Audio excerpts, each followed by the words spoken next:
Good afternoon, sir. මොනවද මගෙන් වෙන්න ඕන? Good afternoon, sir. What can I do for you? ඔයාට සපත්තු දෙක වෙඩින් එකකට සපත්තු දෙකක් ගන්න ෂොප් එකකට ගිහිල්ලා කතාවක් තමයි මේක. ඔයාට ගොඩාම වැදගත් එකක්. වචනෙන් වචනේ එකතු කරලා වාක්‍යෙන් වාක්‍ය එකතු කරලා ඉංග්‍රීසි කතා කරන්න ඉගෙන ගන්න අදත් මොන්න මම පාඩමක් අරගෙන ආවා. ඔයාව මම සාදරයෙන් පිළිගන්නවා මගේ YouTube channel එකට. අද මම මුලින්ම ගෙනල්ලා තියෙන්නේ ඔයාට සංවාදයක් කෙනෙක් ෂොප් එකකට ගිහිල්ලා සපත්තු දෙකක් තෝරනවා වෙඩින් ෆන්ක්ෂන් එකට දාන්න. ඉතින් අපි දිගටම කතාව කරගෙන යමු. මම හොයන්නේ වෙඩින් ෆන්ක්ෂන් එකකට දාන්න හොඳ සපත්තු ජෝඩුවක්. I am looking for a pair of shoes to wear to a wedding function.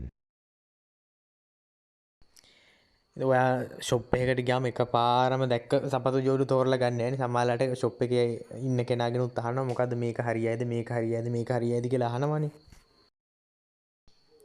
එන්න සර්. අපි ළඟ ගොඩාක් සපත්තු මොස්තර ගොඩාක් තියෙනවා. ඔයාට කැමති එකක් තෝරගන්න පුළුවන්. Come, sir. We have got so many new designs of shoes. You can select something you like.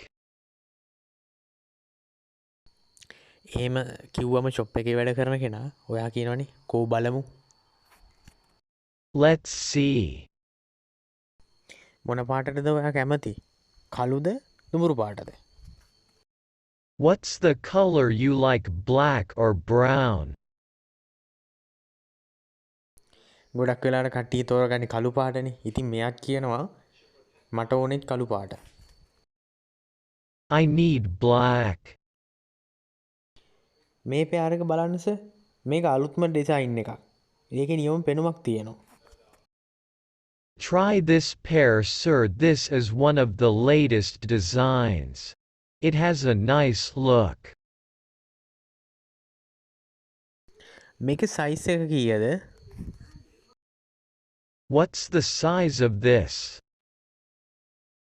ලංකාවේ නෙමේ ගොඩාක් දුරට ඩුබායි හරි කොහේ හරි යුරෝප් රටකට වයි ගියොත් ඔයාලට ගොඩාම මේවා වැඩගත් වෙනවා. මේකේ සයිස් එක කීයද කියලා ඇහුවට පස්සේ උත්තර දෙනවා මේ ෂොප් එකේ කෙනා 40 කියලා. 40. මට ඕනේ 42. සයිස් 42 තියෙනවද? I need 42. Do you have 42? ඔයා කොහොමත් මේ ඉංග්‍රීසි කතා කරනවනේ. බස් එක, කාර් එක, වෑන් එක. එහෙම කියලා කියනවනේ. ඉතින් ඒ වගේ දේවල් වලට පොඩි පොඩි දේවල් ටික එකතු කරලා වාක්‍ය හදාගන්න පුළුවන් ලස්සනට.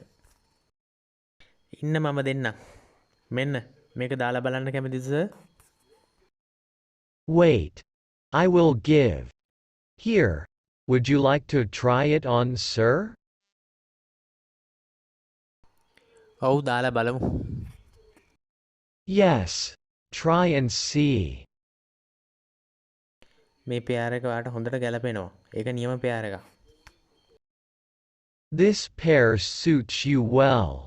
It's fine pair.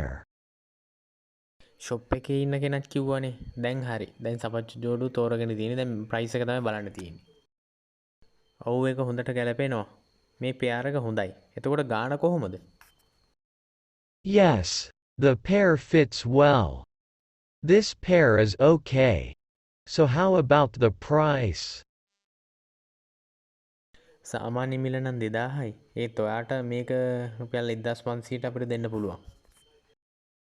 The normal price is 2,000 rupees.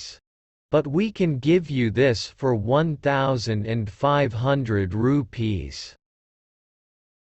සාමාන්‍යයෙන් අපි බලන්නේ සල්ලි තිබුණත් නැතත් ඒ කියන ගාණෙන් රුපියල් 10ක් 15ක් හරි අඩු කරගන්නනේ. ඒකද අන්තිම ගාණ?